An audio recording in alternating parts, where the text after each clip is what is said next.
রিমিশা hyper হয়ে আমার হাতে খামচি দেওয়ার সেই ভিডিওটা ছাড়ার পর একজন আপু কমেন্ট করেছেন, অটিজম বাচ্চাদের তো এক্সট্রা কেয়ার সেন্টার আছে, সেখানে রেখে আসবেন, ঠিক হওয়ার পর আবার নিয়ে আসবেন, তাহলেই তো হয়। সেই কমেন্টে আবার একজন রিপ্লাই করেছে, তাহলে তো আর তার ইনকাম সোর্স থাকবে না। প্রথমে যে আপুটা কমেন্ট করেছে আমি তার রিপ্লাইটা দিচ্ছি।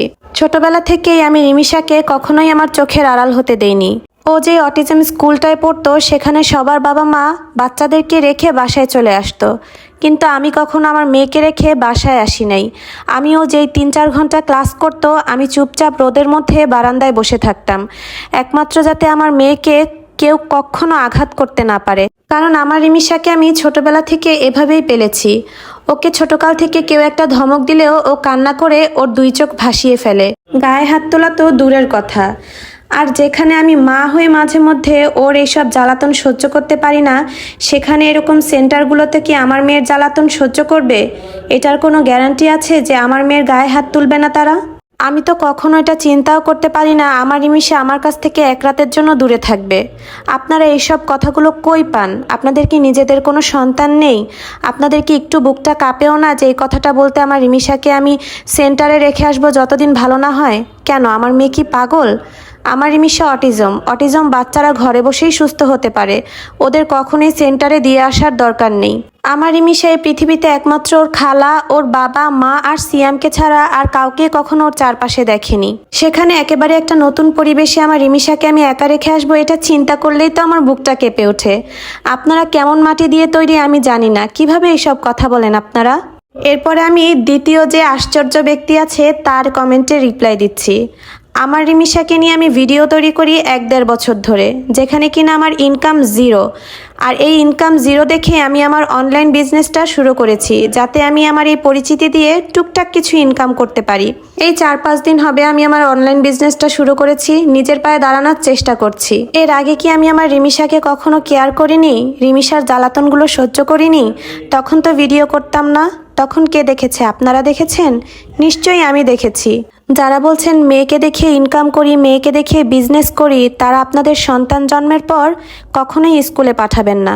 সন্তান জন্মের পর ঘরের ৪ দেয়ালে বন্দি করে রাখবেন। এরপর যখন প্রাপ্তবয়স্ক হবে আপনি আর আপনার সন্তান মিলে রোড সাইডে বসে মানুষের কাছে সাহায্য চাইবেন।